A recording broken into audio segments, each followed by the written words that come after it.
Magandang umaga po. Ma'am, I just would like to ask for a clarification about the statement of President Bongbong Marcos during the Alianza ng Pagbabago Campaign Rally because he mentioned asking for support for 11 candidates of Alianza instead of 12. What does the President mean by that? Ang pagkakasabi lang po sa atin ay maliwanag po ang kanyang sinabi at hintayin na lamang po ang susunod na mga rally para malaman po natin kung ano po ba yung ibig niya talagang sabihin dito. Pero meron po ba siyang nabanggit kung ano yung plano ni Presidente kay Senator Amy Marcos after what happened during the Senate hearing? Wala po. So mas maganda po siguro nating malaman ang detalye nito dito po kay Congressman Toby Chanco. But nagkaroon na po ba ng pagkakataon na magkausap sina Senator Amy and PBBM? Ayon din po kay Senator Amy ay hindi pa po siya nakikipag-usap kay Pangulo. So as of the moment, as of this time, as we speak, wala pa po tayong alam na nakapag-usap na po sila. Thank you, sir. Sunod po kay Sam Minidilla, Business Mirror.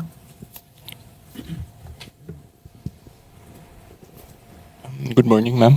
Good morning po. Itatanong ko lang po kung may update na po ba, kung may plan na po ang Marcos administration to raise the tariff for rice amid na pababa na raw yung presyo ng rice dahil nga ongoing yung harvest season. Opo, maganda nga po yan ha. Sana nga po ay magkaroon pa po tayo. Kasi meron po tayong pag-review sa kasalukuyan. At tama po kayo, maaaring malapit na po ang harvest season. At para po hindi naman masyado maapektuhan ng ating farmers, re-reviewin po ito. At kapag ka po nagkaroon na po ng detaling pag-uulat ang NEDA, ito po ay dadalhin sa Office of the Executive Secretary para po maibigay po sa ating Pangulo. Yusek, good morning.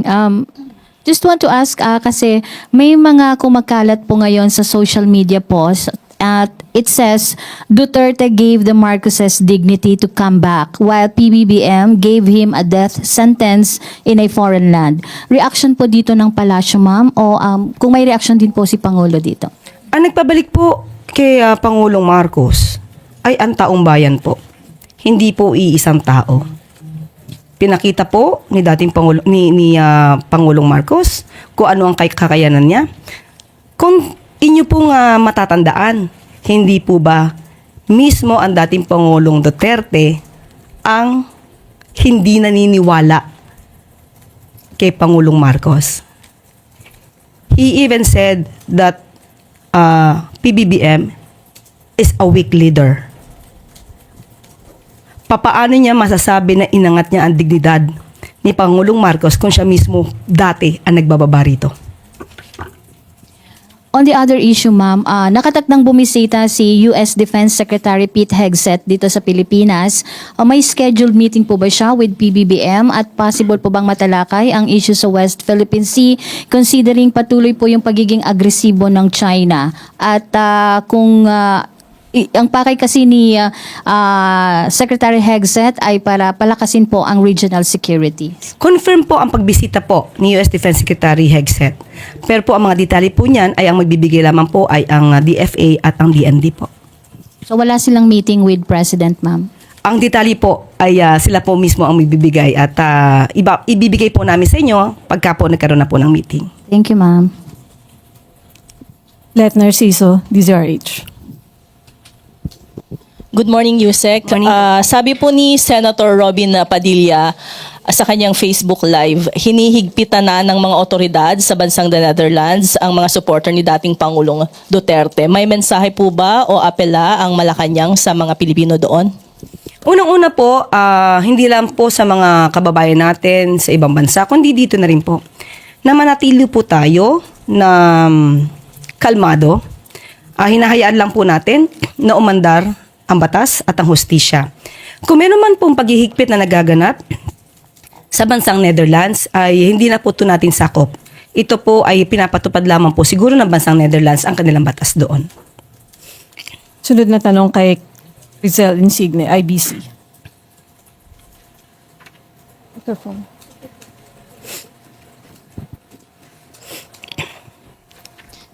Yusek, what is your reaction about the growing list of dubious confidential fund recipients of VP Sara Duterte? House Deputy Majority Leader Paulo Ortega cited more names like Amoy Leo, Fernan Amoy, and Jody Asim, and they even call it Team Amoy Asim po. Yes, we believe that VP Sara has the obligation to tell something about this, to tell something about these discoveries. Marami na po ang naglilipa na patungkol sa mga peking resibo na di umano na issue po ng opisina po ni VP Sara. So, mas mabuti po, sinasabi naman po niya na dapat po tayo ay may transparency. Mas maganda po na mauna po siya na ipaliwanag ito.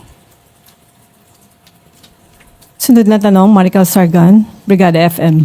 Good morning po, Yusek. Sa pagtitipon din po sa The Netherlands, nabanggit po ni VP Sara sa kanyang speech, as I quote, sabi ko, yung kagustuhan mo na umuwi, yan din yung katapusan ng buhay mo, magiging Ninoy Aquino Jr. ka. Any reaction po from the palace? Inahahalintulad ba ni VP Sara ang kanyang ama kaya sa yumaong Ninoy Aquino? Parang hindi po natin nadinig noon na inahilintulad ni dating Pangulong Duterte ang sarili niya kay Ninoy, kung hindi kay Hitler. Meron po siyang sinabi mismo, sinabi pa niya dito, and I quote, Hitler massacred 3 million, actually it's supposed to be 6 million Jews. Now there is 3 million, what is it? 3 million drug addicts in the Philippines. There are. I'd be happy to slaughter them. At least if Germany had Hitler, the Philippines would have me. So napakalayo pong ipakumpara ang sarili o ikumpara ang dating Pangulong Duterte kay Ninoy Aquino na hindi nagkaroon ng anumang record ng mass murder or crimes against humanity. Mas ninais po ni dating Pangulong Duterte na ikumpara ang sarili niya kay Hitler. May tanong po ulit si Alvin Baltasar, Radyo Pilipinas. Yusek, doon lang sa asylum application ni Attorney Harry Roque, ano ba talaga nakikitang motive dito ng Palasyo? Do you see this as a tactic of Attorney Roque para makiiwas doon sa mga criminal proceedings as what was stated in a petition filed by a doon sa abroad, sir, ma'am anong taktik ang nakikita niyo rito? Kahit hindi pa naman po siya nag-a-apply ng asylum sa Netherlands, alam naman natin na siya ay hindi na nagpakita sa anumang Quadcom hearing. Siya ay umalis sa Pilipinas at hindi na bumalik. So ano ba ang ibig sabihin nito? Taktika ito para hindi na siya muling matanong pa sa kanyang mga isinawalat sa Quadcom hearing patungkol sa kanyang mga transaksyon. And doon sa posibleng maging dahilan, posibleng yung affiliation niya kay dating Pangulong Duterte, do you see this as a reason para hindi maaprobahan yung application niya sa asylum sa the Netherlands? Depende na po yan sa gobyerno po ng Netherlands kung ito po ay makakaapekto sa kanyang petition for asylum. Last question from Pia Gutierrez, ABS-CBN. Ma'am, balikan ko lang yung tanong ni Maricar kanina regarding yung sa pag-compare kay dating Pangulong Duterte kay dating Senator Ninoy Aquino. Yung statement kasi ni Vice President is more, I think, on the security ng dating Pangulo sa pag-uwi niya sa Pilipinas. And I quote yung sinabi niya, sabi ko, yung kagustuhan mo na umuwi yan din katapusan ng buhay mo, magiging Ninoy Aquino Jr. ka. At sinabi niya sa akin, kung ganyan ang kapalaran ko, so be it. Ang question ko po, ma'am, is if there are enough grounds for the Duterte family to fear for the life of the former president in case or na umuwi ang dating Pangulo dito sa Pilipinas. Yun na nga po nakakapagtaka Saan po ba nakukuha itong mga kwento na ganito? Saan po nakukuha ang pagkukumpara kay dating Ninoy Aquino? Saan nakukuha yung mga threats?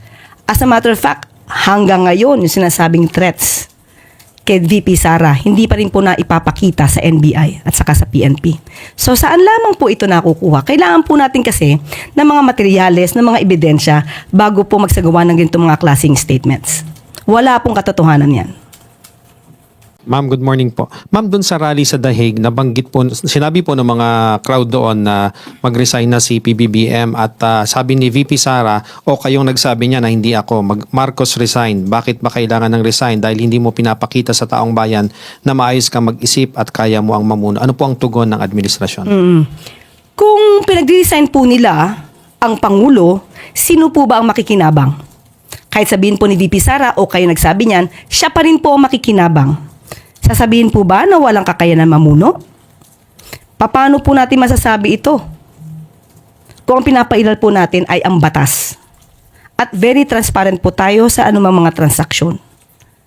Hindi po mas kakayanin ng isang tao na mamuno na maraming inililihim, maraming itinatago at hindi nagpapakita ng anumang dokumento,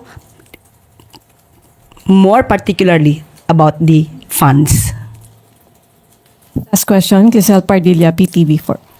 Yusek, Senator Bato de la Rosa told you, Miss Castro, akala niyo mga santo kayo, hindi nakakabuti yung gagawin kung pag-evade ng arrest, pero yung ikabubuti ng bansa ba yung ginawa niyo?